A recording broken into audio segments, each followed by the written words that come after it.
some of the verses and then we'll come and go over the presentation.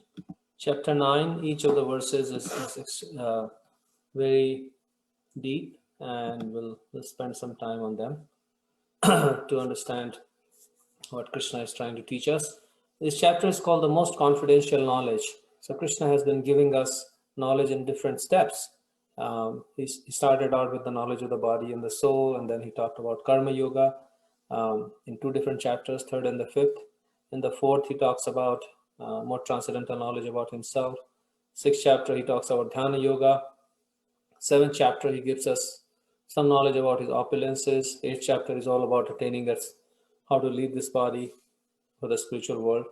So now Krishna has kind of created the foundation for us to really understand this most confidential knowledge. And it is confidential because it is coming from Krishna's heart. We will discuss what confidential means. Okay.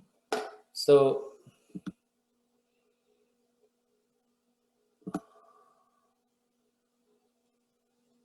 just 1 second.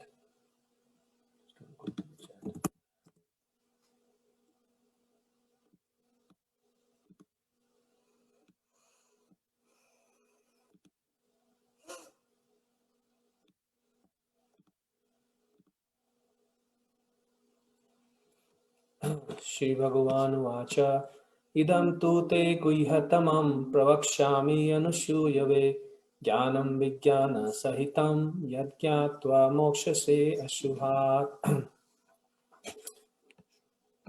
Supreme Personality of Godhead said, "My dear Arjuna, because you are never envious of me, I shall impart to you this most confidential knowledge and realization, knowing which you shall be relieved of the miseries of material existence." So very interesting verse. Here, first Krishna says that I am going to impart to you this most confidential knowledge. And then he says there is a qualification for receiving this most confidential knowledge, which he says anusuyave. Anusuyave means free from envy from Krishna. And this is important because as long as there is envy in the heart for Krishna, then either we will not fully trust the knowledge that Krishna is imparting, or we will not have the impetus to apply it in our lives. So we'll reject the knowledge this way or that way. Either we'll ignore it or we will reject it. So Krishna is saying that you are never envious of me, and therefore I'll give you this knowledge, which is not just knowledge, but also I'll give you the realization by which you can apply this knowledge.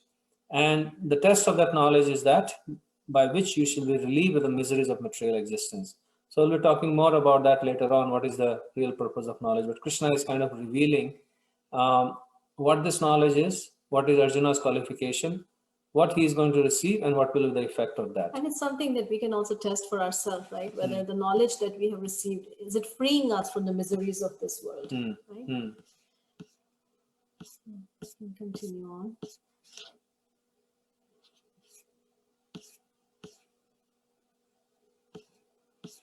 So this next verse is actually a very significant verse from this section. I will spend quite a bit of time unpacking this verse. Raja Vidya Rajaguhyam Pavitram Idam Uttamam Pratyakshaavagamam Dharmyam Susukham Kartum Avyayam. This knowledge is the king of education, the most secret of all secrets. It's the purest of knowledge. It's the purest knowledge. And because it gives direct perception of the self by realization, it is the perfection of religion. It is everlasting and it is joyfully performed. So, okay.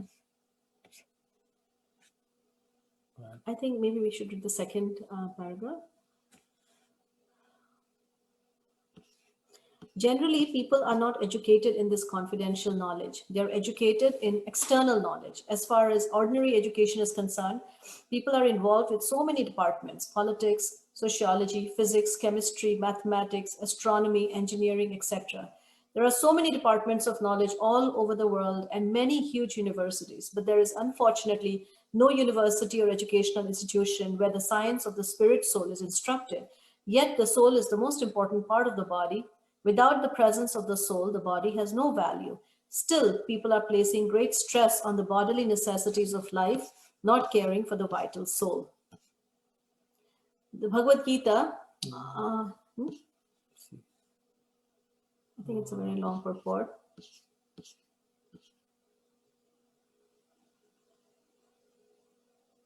So, No, I think we'll come in our presentation. We can maybe discuss this a little bit more about why it's the purest of knowledge. And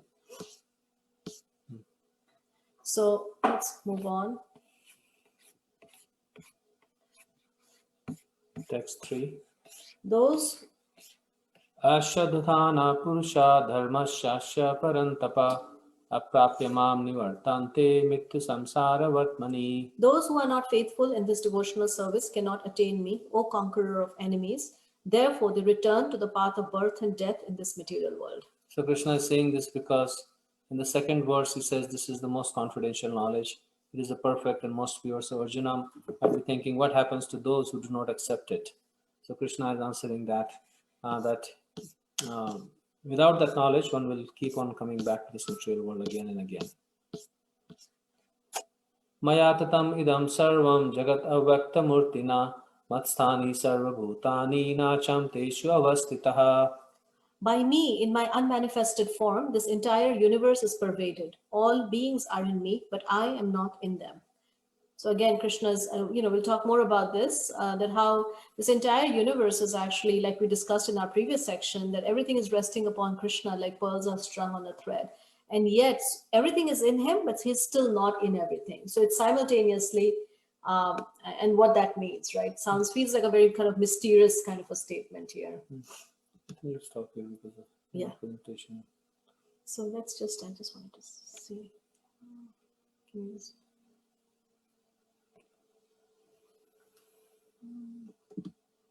Oh, hey, Delia, you're here.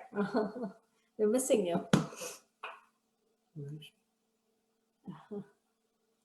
Okay, Yeah. so let me share the screen.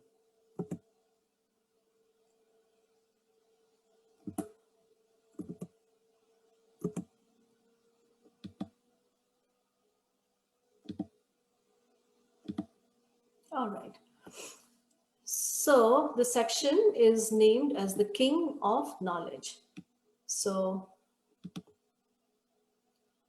this is an interesting little documentary. I don't know if you guys like to watch documentaries, but this is a trailer to a documentary. I think it's on Amazon Prime, I think. Yeah, there are actually a number of such documentaries, one for each country, like in Peru, Kenya, Vietnam, Philippines, how people take so many dangerous steps to get to education. Yeah, they're showing how like people like, here we just get into a yellow bus, right? But there are all these dangerous ways that people could get to school. Anyways, it goes on. Just, we wanted to show this video to indicate that how this quest for knowledge is so deep within us, right? That we are willing to take any kind of risk. And we associate knowledge with progress, we associate knowledge with freedom.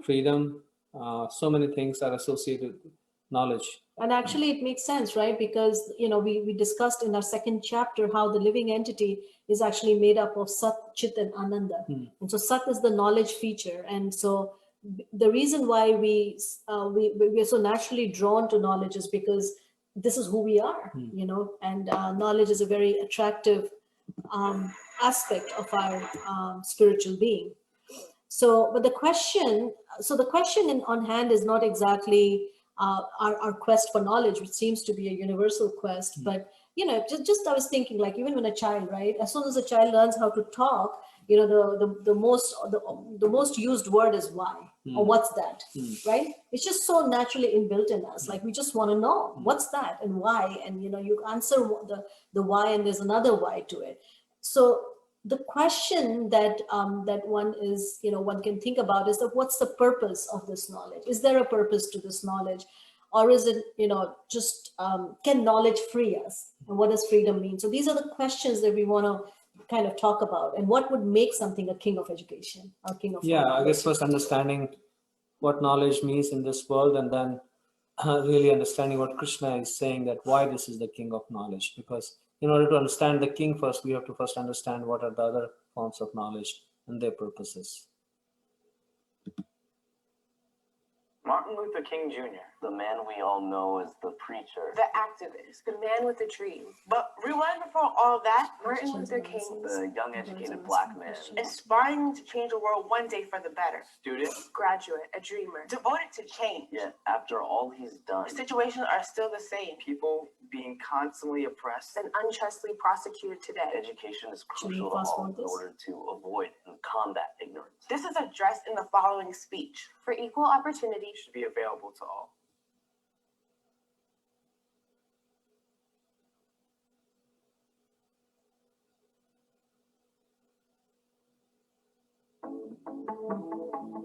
As I engage in the so-called bull sessions around and about the school, I too often find that most college men have a misconception of the purpose of education. most of the brethren think that education should equip them with the proper instruments of exploitation. so that they can forever trample over the masses.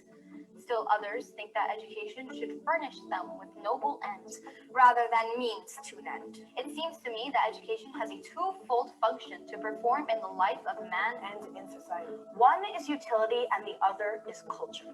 Education must enable a man to become more efficient. To achieve with increasing facility the legitimate goals of his life.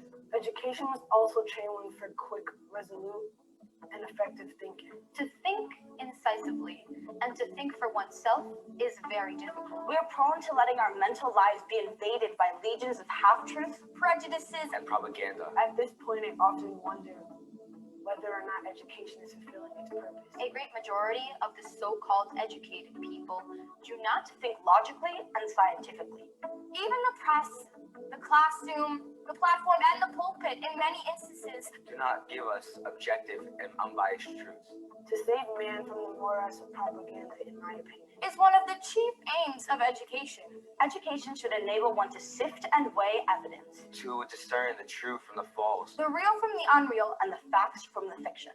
the function of education, therefore, is to teach one to think intensively and to think critically. But education which stops with efficiency, They prove the greatest menace to society. the most dangerous criminal may be the man. Gifted with reason, but with no morals. The late Eugene Talmadge, in my opinion, possessed one of the better minds of Georgia. Or even America. Moreover, He wore the Phi Beta Kappa key. By all measuring rods, Mr. Talmadge could think critically and intensively. Yet he contends that I am an inferior being. he considered me to be an inferior being. Are those the type of men we call educated? We must remember, intelligence is not enough. Intelligence plus character is the goal of a true education. The complete education gives one not only the power of concentration, But were they objectives upon which to concentrate?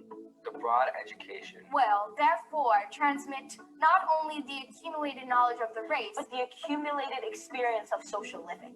if we are not careful, Our colleges will produce a group of closed-minded, Unscientific. illogical propagandists consumed with immoral acts. Goes on. It's very powerful. And this is kind of what, Prabhupada actually speaks in this section from Srimad Bhagavatam. That is actually one of our favorite sections. You can share that on the screen.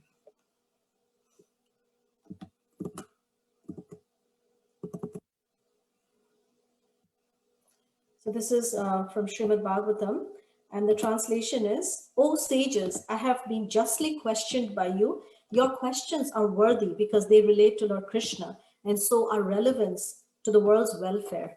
Only questions of this sort are capable of completely satisfying the self. And so let's read this. Would somebody like to read? Yeah, this is a very nice section if anyone wants to read this, Zuma, or anyone. who else is there?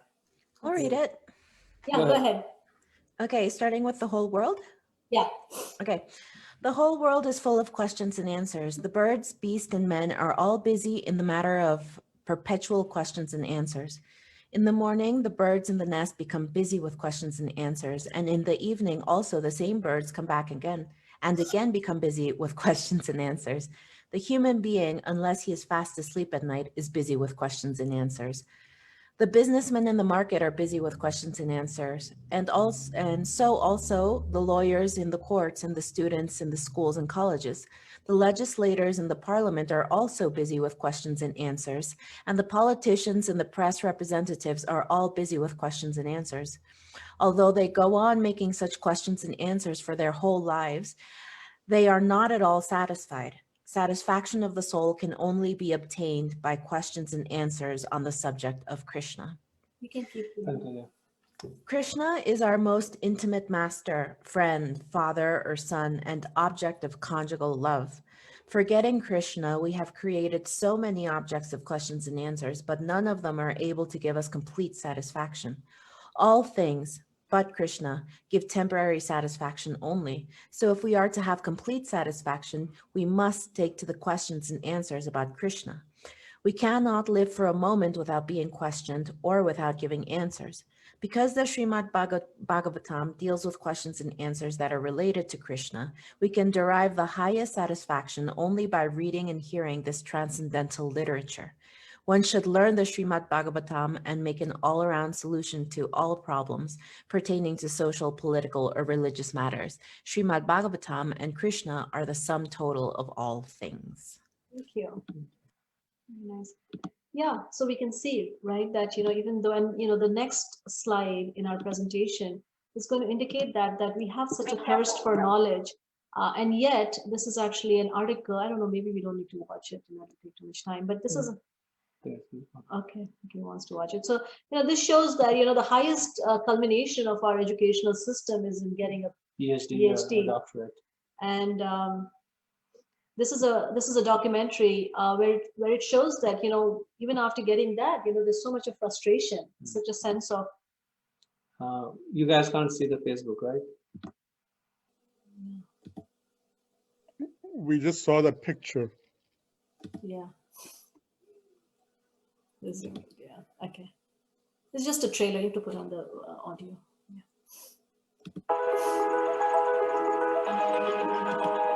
There was a time when getting a PhD was a thing of glory.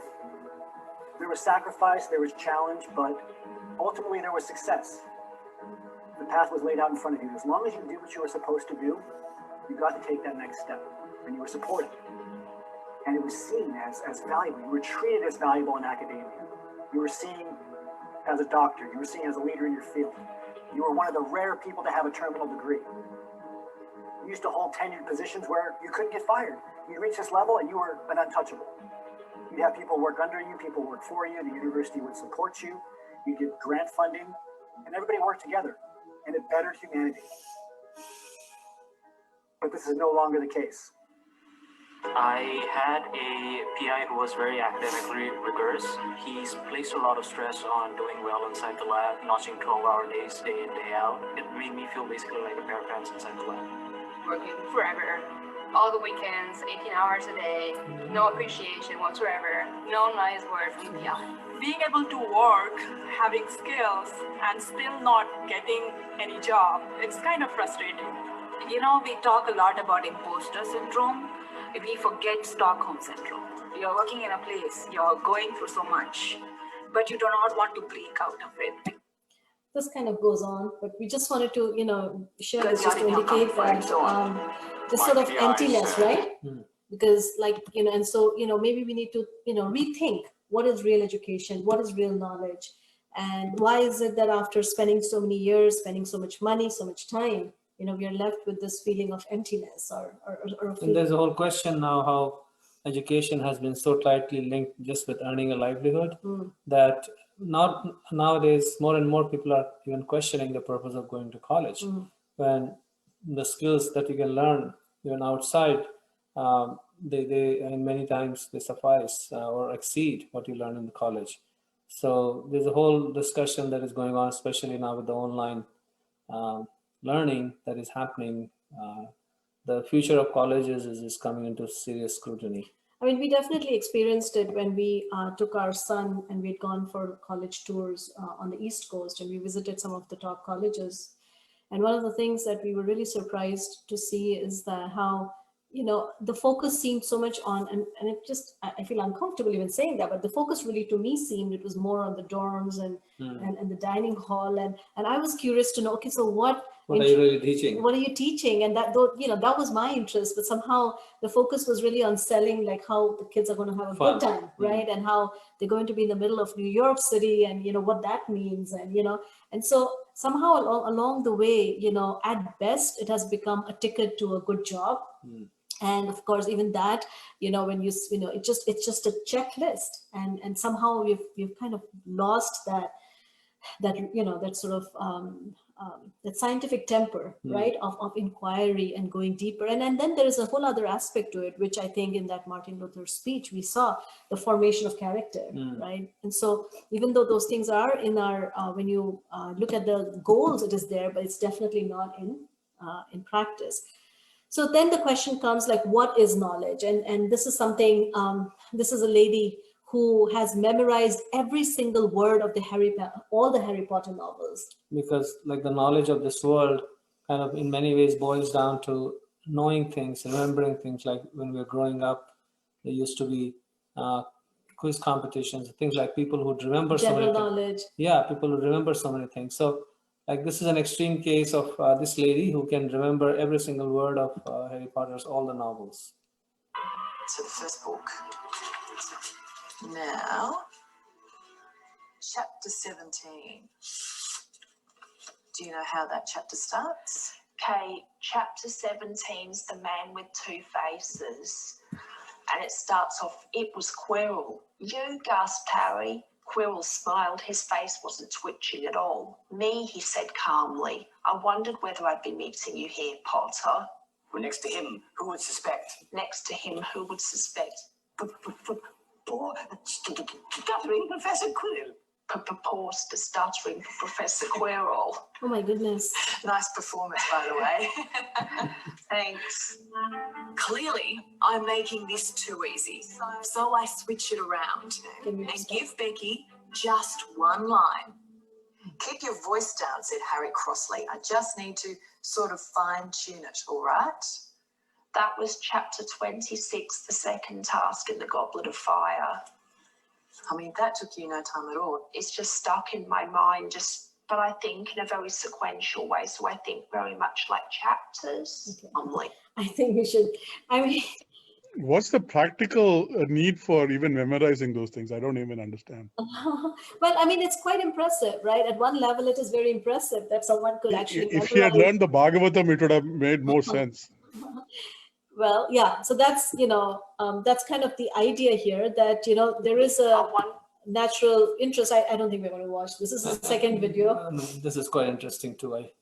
This same lady, she can remember, like it's so hard, like if you can't remember what we ate for breakfast, right? And somebody said 3 days ago, where were you at like 11:30? This girl can remember everything, every single day of her life. Lokatakshi has been very, very fascinated by that. At Universal Studios in Hollywood. Oh, wow. So this Wednesday. And I just heard on the news that Barack Obama had become the US president.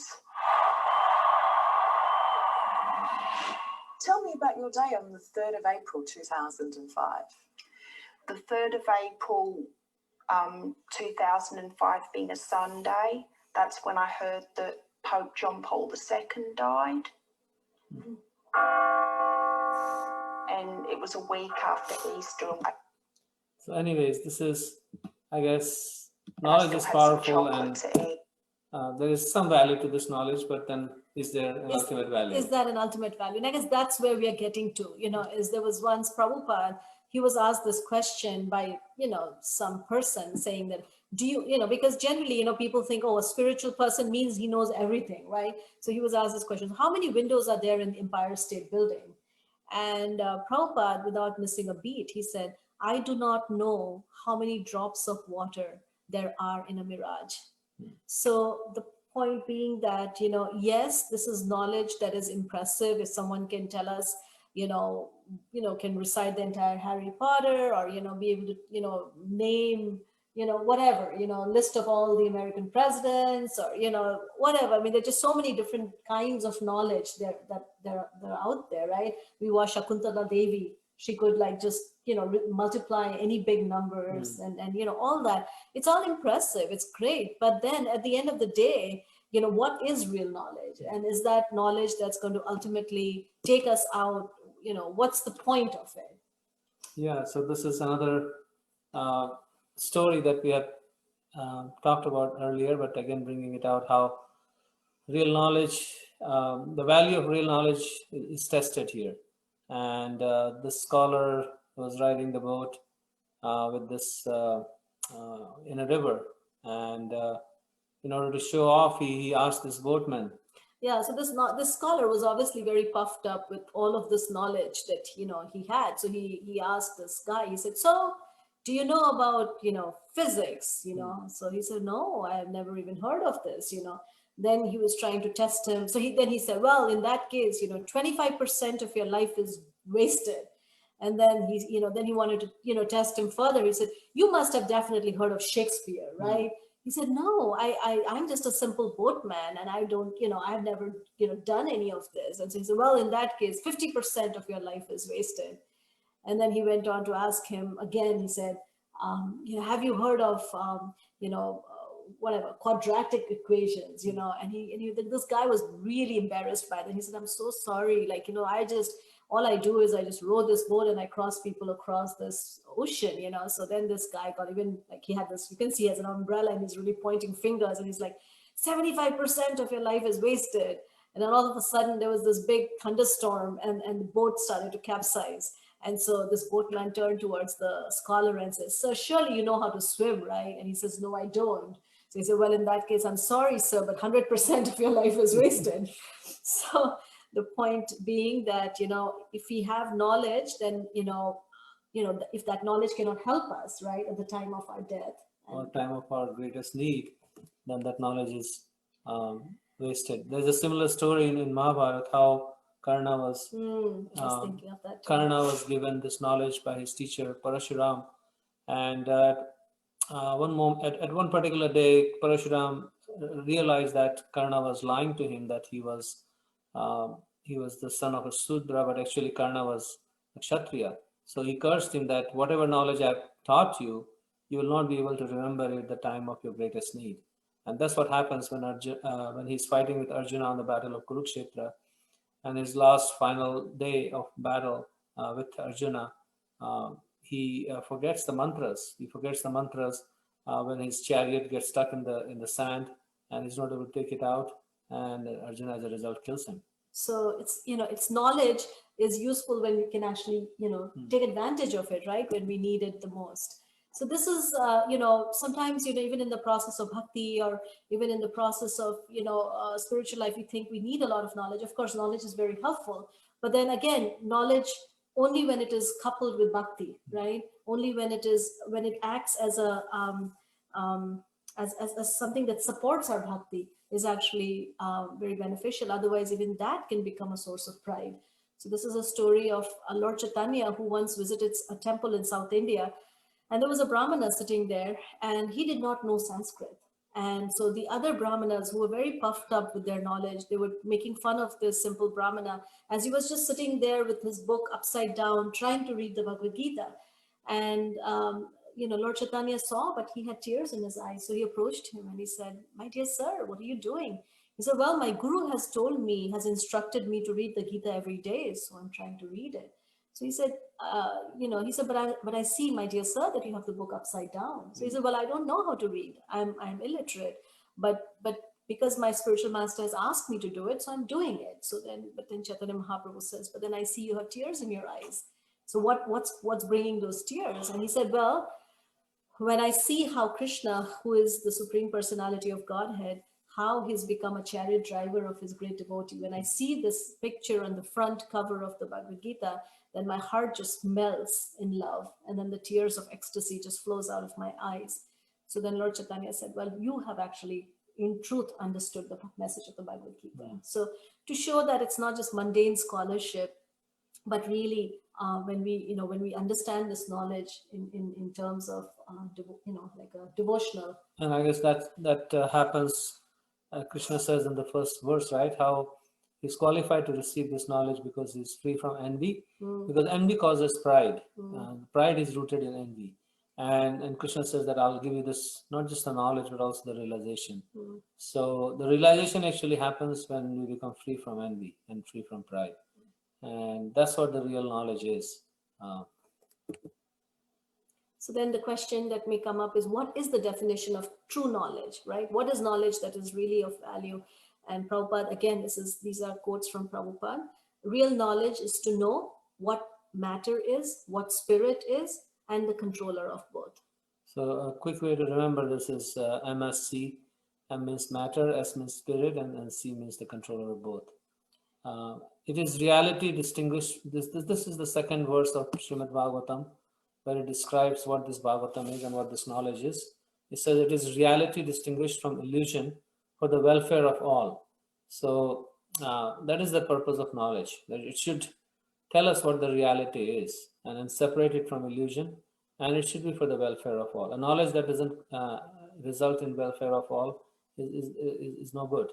And such truth uproots the threefold miseries. So that's another definition for true knowledge. The threefold miseries are the miseries caused by our body, mind, miseries caused by other people, other living entities, and miseries caused by natural calamities and forces. So true knowledge should free us from these kind of miseries. So ultimately, knowledge should free us from the mind, from our body, from the the provocations of the outside external world, right? And it should be knowledge that creates auspiciousness for us, but also creates auspiciousness for the whole world. So the third one is that this knowledge actually should transform, or has the power to transform our heart by invoking our divine nature, expressed by displaying divine qualities. So again, exactly what Martin Luther King was talking about, right? And how that knowledge should automatically create divine qualities within us, which is of humility and self-control and austerity and truthfulness. And in fact, there is a metaphor to describe that a tree which is laden with fruits always tends to be it doesn't stand erect, right? It always is in a humble place. In fact, that's how you know that a tree is laden with fruits. So the more and also there's another analogy is that like a pot which does not have any water actually makes more sound, but a pot which actually has water is actually is grave, right? It's like it doesn't make hollow sound. Hollow sound, yeah. So this is actually just different 4 metaphors for knowledge. Knowledge is described in the Bhagavad Gita in using 4 different metaphors. The first one is how knowledge is compared to fire. The quality of fire is to burn and purify a particular thing. So we have a story that we want to share. Just 1 second. So this fire, actually, what is the nature of fire? The nature of fire is that it can actually destroy, right, all impurities. And so, we've seen that how in the past we talked about gold, right, getting purified. But this is actually quite a sweet, very, very nice, inspiring story about how a lady once visited a silversmith and to see what he was doing. And so to see how they refine the silver. So, the way they refine the silver is again by putting it in the fire. And so the silversmith said, yes, I must sit with my eyes steadily fixed. No, this is not how it starts. So yeah, she goes and she talks to the silversmith and he says that the way I purify this is by putting the silver in the fire. So then she says that when the silver is actually being put in the fire, do you sit while the work is going on? So then the silversmith says, yes, I must sit with my eyes steadily fixed on the furnace. For if the time necessary for refining be exceeded in the slightest degree, the silver will be injured. So the lady at once saw the beauty. So the point is, the point being that, when Krishna, or when this knowledge, which is coming from Krishna, when we actually are going through the process of getting purified, just like fire purifies the silver, then there is a personal gaze of Krishna who's watching us as we are getting purified by that knowledge. And then she asks, how do you know when the silver is completely purified? Then the silversmith says that when I can see my own image in the silver, then the refining process is complete. So again, the same idea that, we know that this knowledge that we are trying to acquire has the capacity to completely purify. So what is this purification? Purification is the purification of all the unwanted things in our heart, all the desires for enjoying matter, the desires for being independent and supreme, desires for controlling material nature, controlling others. And ultimately the distinction between matter and spirit, right? So and also our relationship with the Supreme. So all that, is something that we can experience as we try to understand this knowledge and apply that knowledge. So the two go hand in hand. I think we should pause here. We've been speaking for such a long time, and see if you guys have any reflections or comments.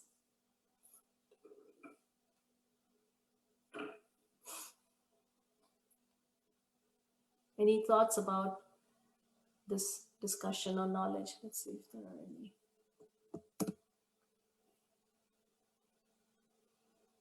Yeah, ask and you shall receive. That's true. Actually, even the silversmith, there is a quote from the Bible that we can. And those of you who feel comfortable, please turn on your videos. You guys remember our daughter Lala? She's 6 at the Y stage, always asking us about Krishna. If others can go far for knowledge, then what is standing in our way of seeking knowledge of Krishna when it is at our very fingertips? Very nice, very nice, Ashley and Daryl. Very beautiful point. This reminds me of the quote. 2 kinds of knowledge. Bhakti Vidya, knowledge as a means to earn living, and Mukti Vidya. Very nice, Pratibha. Very, very good. Yeah. So, in verse 3 of the chapter 9, Krishna says, if you're not faithful in devotional service, what is that faithfulness? I mean, can you just elaborate on that? I mean, when he says here, those who are faithful in devotional service, I mean, I just want to make sure that whatever I'm doing, I'm using my faith. I'm not losing. I mean, so just wanted to have a little more clarification on that. Faithful is Shraddha means that we are not doing this and doing that and doing this and doing that, right? That faithfully, just like a husband is faithful to the wife and wife is faithful to the husband, right? They're faithful to each other. So similarly, that's one of the definitions of Shraddha or faith, is that it's not divided. It's pointed in one direction and towards Krishna. I think faithful is a sort of a spectrum. Yeah. It's a full spectrum. So in the beginning, faithful would simply mean that I'm open, right? That I see that there is something of value. So that is faith in the beginning. But faithful, being faithful would be like a full spectrum as our bhakti develops. And finally, what faithful really means, in the ultimate sense, is the story of this Chataka bird.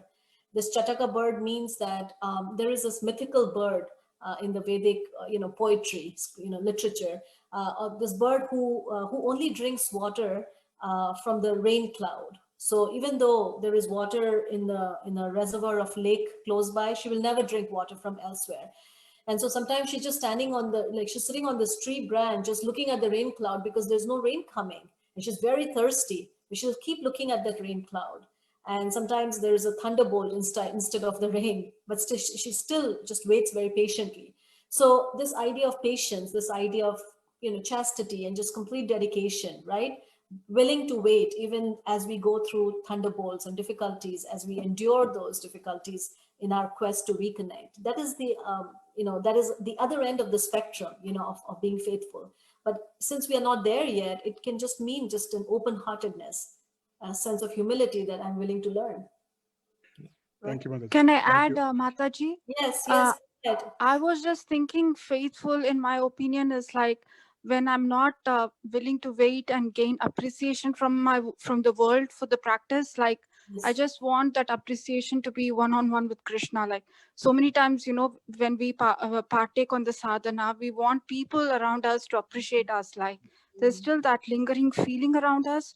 So maybe Krishna wants us to gain control over that and just look at him and think that the ultimate appreciation should come from him. Like, very nice. Thank you. That's very beautiful. Yeah, it makes it very personal. Delia, faithful is also loyal, constant, dependable, is not going to leave or abandon. Beautiful, beautiful, Delia. That's really nice. And then there is something before that. I didn't understand when Krishna said, I am not in everything, but everything is in me. I thought everything is Krishna. That's why, there is a beautiful story that is begging to be told in this relationship. You want to tell? Go ahead. Okay. Well, So there is this very nice story from Krishna's pastimes, where one time Krishna was just playing in the dirt, and Mother Yashoda was busy with her household work, and all these cowherd boys, they love to tell on Krishna, right? So they came running to Mother Yashoda and they said, he's eating dirt. And Mother Yashoda obviously gets very, very concerned that who knows what's there in the dirt, and it may create some, indigestion for Krishna. So she comes running to Krishna and she starts to chastise him and say, why are you eating this dirt? And Krishna says, no, I'm not eating any dirt. These friends of mine, they're constantly just, they trying to get me into trouble. So then Yashoda says, okay, open your mouth. And so he opens his mouth. And so when he opens his mouth, then what Yashoda sees in his mouth is this, countless universes. She sees all the planets. She sees all the, everything, like the whole spiritual and the material world in his mouth. And in each universe, she sees that there is a planet there where she is scolding Krishna and Krishna is opening his mouth. So she can see Krishna right in front of her, but she can also see Krishna within his own mouth and in each of the universes and each of the planets there. And yet he's also outside of everything. So, what's that one thing that is inside and yet it is also outside. So, when it says that Krishna is in everything and yet, and this is the meaning of, the absolute truth or the supreme Lord, that he's the Lord of all paradoxes. So, everything is in him, but then he's still not in everything, which means that he's still separate from everything. It's not that he's gotten lost in everything, right? Right. I mean, the other way to understand I am not in everything means that Krishna personally, he is not in everything. He is present in everything by the virtue of his impersonal expansion. Like he says, I'm the taste of water, I'm the fragrance of the earth, I'm the light of the sun and the moon and the fire in your belly. So that is all Krishna. That is right. Everything is Krishna, but some things, in some ways, some places Krishna expands as his energy or his impersonal self. And some places he's personally present. So just like a king, he's present in everything. Like Bill Gates and Microsoft. Yeah, Bill Gates is present in all aspects of not anymore. It's Jeff Bezos. I mean, he's present in every aspect of Amazon, but he's not personally present in every place in Amazon, right? So similarly, very crude example, but Krishna is not personally present. Either he's present as the super soul or he's present as an impersonal Brahman in everything. But everything actually is present personally in Krishna. All the Brahman is present in Krishna, the super soul is present within Krishna, every particle of the whole creation is present within Krishna. So that's another way to understand it. Very nice. So as we practice bhakti and purify the soul, do material desires like things like wealth, popularity, beauty become purified as well? Or is just part of the human experience to desire these things? Such a good question, Dominic.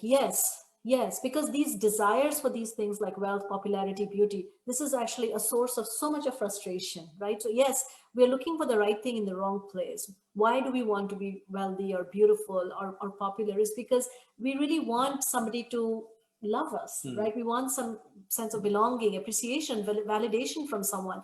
And then we realize that actually, with Krishna, one is loved, one doesn't have, and in fact, these things can even sometimes get in the way. So yes, our desire for all of these external, superfluous, temporary, transient acquisitions, they all get purified. And the other thing that happens is that whatever wealth we have, then we want to use it to glorify Krishna. Whatever popularity we have, we want to use it to make Krishna popular. Whatever beauty we have, we want to use our beauty so that people are not attracted to our beauty, but people are attracted to Krishna's beauty. So there's so many examples of like that in our. At the same time, yeah. this is again a paradox, a contradiction.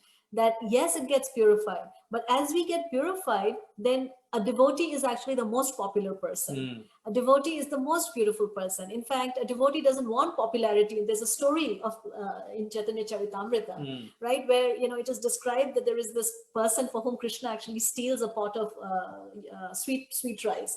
And this devotee says, I don't want the whole town to know that this happened, because otherwise everybody will wake up next morning and just constantly glorify me. So let me escape in the night, right? So there, Prabhupada actually describes that the devotee doesn't want any fame, but fame keeps chasing a devotee. And also in the section between Chaitanya Mahaprabhu and Ramananda Roy, It is described who's the most famous. And Ramananda Rai says, actually, it's a devotee who's most famous. So even though those things get purified, but then those things still run after a devotee. Right? It's also described that liberation, the goddess of liberation, even though a devotee doesn't want liberation, she stands in front of a devotee with her folded hands saying that, how may I serve you? So like that, all these other things also. I guess purification means that with bhakti, we realize that how everything actually belongs to Krishna and how everything is for Krishna's pleasure.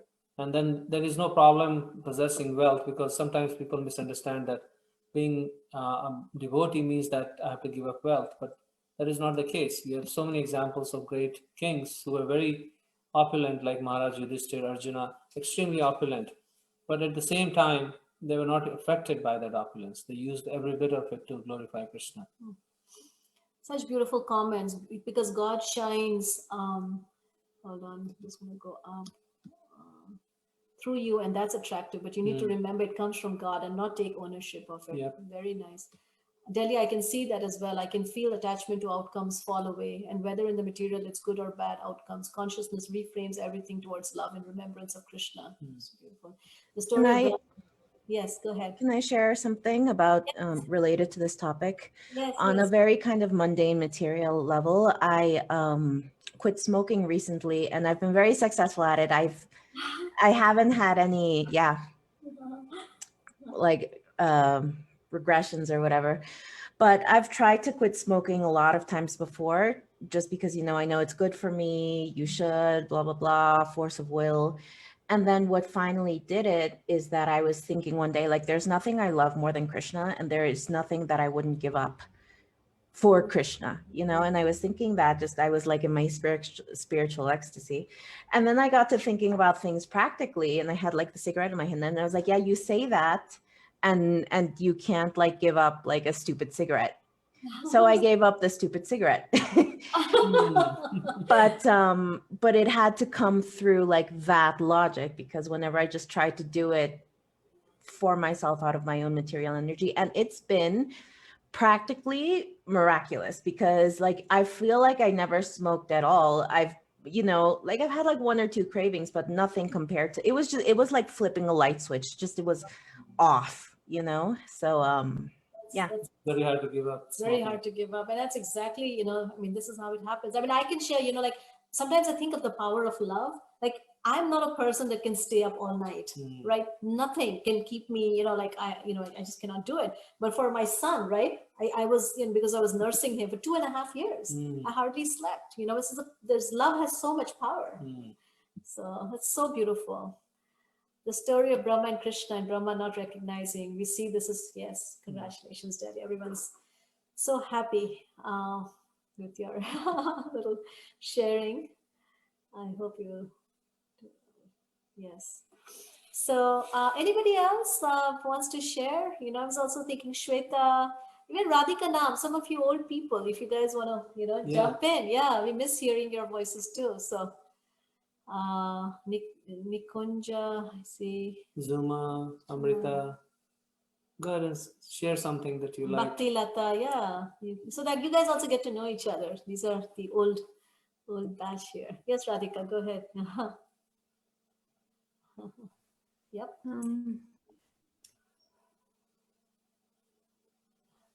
Yes. I really like the story of the silversmith. It made so much of sense to me. I was able to, even though you speak about Krishna being present in your life, but that story, I don't know what, it made a lot of sense to me that, wow, Krishna, he's definitely more invested than the silversmith.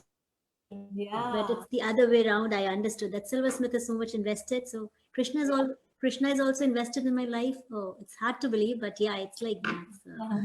Yes, definitely. He's never lazy. Prabhupada says he's never lazy, you know, for a devotee's self-realization. In fact, here is something very beautiful, Delia. In the Srimad Bhagavatam, there's a verse where it says that Krishna actually becomes a sweeper. Like, you know, in India, a street sweeper is actually considered to be very lowly, you know, kind of a profession, right? And Krishna himself takes on this task of becoming a sweeper within the heart as soon as a person actually starts calling out to him. Because it's impossible for us to clean our hearts. We don't even know what lurks, what's in there. So Krishna can do that. Our heart is like a landfill, right? Landfill of garbage. So he's personally invested. Very nice. Thank you for sharing, reflecting that, Radhika. Hare Krishna Mataji. So I was thinking about your first line where you said in the beginning of the class that knowledge eradicates the material miseries. So I was thinking the material miseries are like the birth, old age, death, and disease. So I was trying to relate it. How does this knowledge will help me eradicate these material miseries? These material miseries will remain. I mean, I'm not able to understand how will it eradicate these things. Okay, question for the rest of the group. Somebody wants to answer that question. How do you think it'll eradicate? You want to do it, Radhika? Can I understand the question one time? The question is, how does this knowledge eradicate birth, death, old age, and disease? Because that'll, even no matter, even if you have this knowledge, one will still go through old age and disease and death, right? That's what you're asking, Vishal Prabhu, right? Yeah, that's correct. I mean, I have knowledge. Maybe I'm practicing not that much, but does that mean that I will get rid of this life and go to a spiritual world and I don't have all these things? That's what you're trying to say. But I mean, as of today in this world, I'm here, I'm in this material world, I will have to suffer all these things. That's where I'm like confused. May I attempt to answer? Okay, maybe what we can do with this is let's first give the new, group, and then we'll come back to you guys, if that's okay. So we'll definitely come back to you, Nanda Kumar. Anybody else from our current batch would like to take a shot at this? Anyone? Hare Krishna. Yes, Ashley, go ahead. So are you saying in terms of answering that question? Yes. Okay, so so what it is, it's not necessarily that it's basically looking at it from that different perspective. So what we in the material nature, we look at death as basically that's it. Like when we go through it, we die, that's all there is. But when you go into the Krishna consciousness of understanding who we are, we really truly embody the truth that we aren't the body, we're the soul. So it's almost like this is an avatar. So it's like we are the soul. Have you ever seen the movie Avatar? When the guy goes into, that body and he's in that other world, he's touching trees, he's touching animals, he's interacting with everyone. Like you can't tell him that that's not a reality. Like when they rip him out of that and he's in his, regular body, he's looking at it as though, he's still connected to that, like that's real. So in the same way, this is nothing more than the same thing here in a material nature, and we're the soul. So when we experience death, we get liberated by not viewing death as what it's, viewed as in a material nature. So death is not death, it's more like a doorway. It's basically you awakening up. Actually, it's more like life, because oftentimes we forget that we're the soul, but when we experience death, you automatically understand that you're the soul, so it's almost like reshaping the way that we view what death is actually liberates us as we embrace the truth about it. Very nice. Beautiful, Ashley. This was very nicely put. I really like that. It's actually like life, right? So anybody else? Sindhu. Cessation of thought that I am body and understanding that I'm part of Krishna's consciousness is true vidya. This cessation of attachment liberates us from all types of suffering, including death. This is my understanding. So nice. This is like a little mini quiz for you guys. You guys are amazing. It seems like, this is working. Dominic, would you like to maybe share? I know, don't want to put you on the spot, but if you want to. I was just trying to think of a way that I would answer that question also. And I think, what Cindy said about being unattached, and like a big thing for me is consciousness as well, and just having that perspective that there really is no good or bad outcome here. Because just as quickly as you can get, wealth or popularity, you can also get it taken away. And then it's like, what's the point of the thing that doesn't last? So, suffering doesn't last forever, and happiness doesn't last forever in this realm, but the happiness that you have within yourself will always be endless because of that love for Krishna. Beautiful. Very nice. Beautiful. Very nice. Delia, you always have. Isn't there also an element of like, there's lots of like, oh yeah, the like not getting too attached to your body, your experiences and suffering and everything. But isn't there also like an acknowledgement that these things actually are real and that we will continue to experience because we are in the material realm, and maybe when we die, we'll get liberated and go to the spiritual realms. But until that happens, there's no way of getting out of Leela, of the experiences and everything. But once you know that, because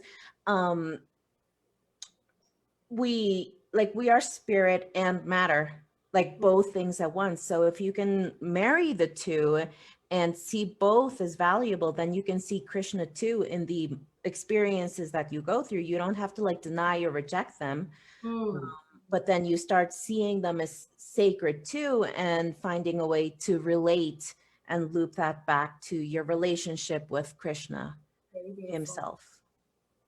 Thank you. Anshul, Very Ranchita, nice, would you yeah. like to reflect on that question?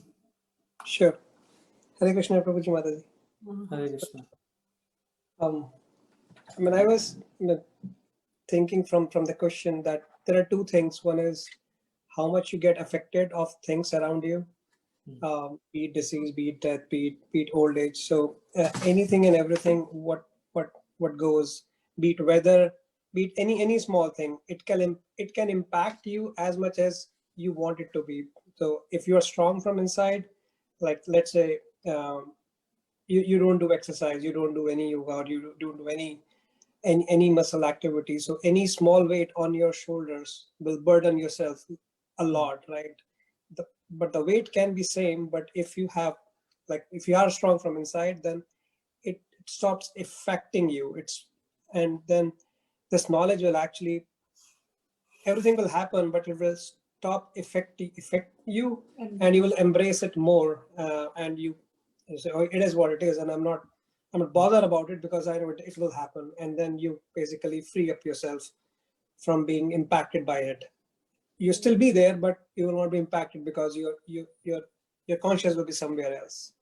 That's what I find. No, that's right on the mark. Yeah. Yeah, all these things, they are there, but at the same time, like Prabhupada gives the example, just like a drunkard, he's not affected, or he's not aware of how his clothes are there or they're falling off, or he's drunk and he's in his own world. So similarly, a devotee, he's not affected by, like we can take the example of Prabhupada, how he was on his deathbed, and he was translating Bhagavatam, he was writing books till his last moment. So he was affected by old age, he was getting affected by, he was dying, but that was not stopping him. For him, death was simply a change of clothing. Yeah, Just and like it was a- bringing you closer. I mean, every such experience, old age, death, disease, it brings you closer to Krishna. Just like what Delia said, right? Yeah. That it becomes a way for us to reconnect with Krishna.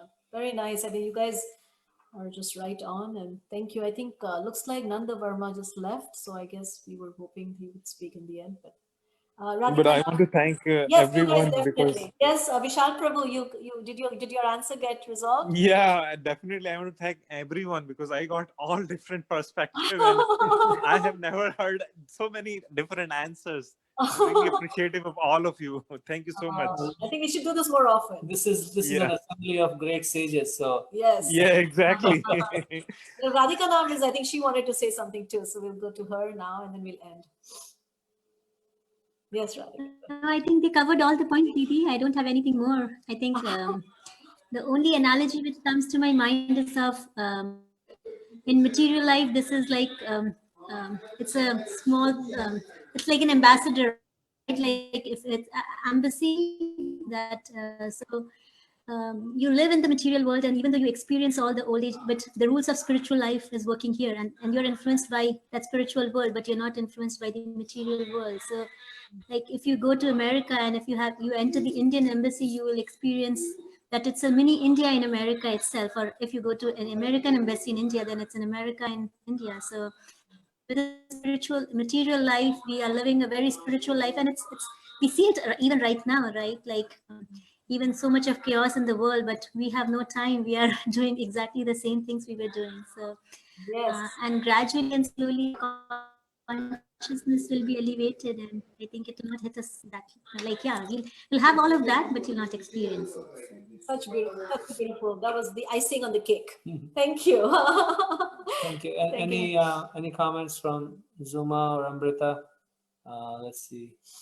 Anything in general? Yeah, I can say, I was just thinking about it, just wanted to add that I think like, everything that you practice, it gives you strength to carry you through it all, up till the end, where you can actually practicing it every day brings you the discipline to, say it till the last moment, which liberates you or takes you to the next level with Krishna. Very nice. Yes. Thank you. The discipline actually gives you what's called yoga bal, strength from our spiritual practices. Very nice. Thank you. Yes. Anybody else? All right, so we'll stop here and we'll see you guys tomorrow. So we'll continue. Tomorrow what we're going to talk about, we'll continue our discussion on knowledge and what the Vedas are. I don't know if you guys are interested in knowing what the different Vedas are, Upanishads are, Puranas are, and just the amount of amazing information that's contained. So that'll give you a perspective of what books we are talking about, right? And also how what you are learning is actually you are learning all the Vedas and Upanishads and Puranas. You're already learning all of that. Yeah. So we'll continue this discussion tomorrow. Thank you. Hare Krishna. Hare Krishna, Pratibha. Thank you, Hare Krishna. Hare Krishna, Chaitanya. So nice to see you.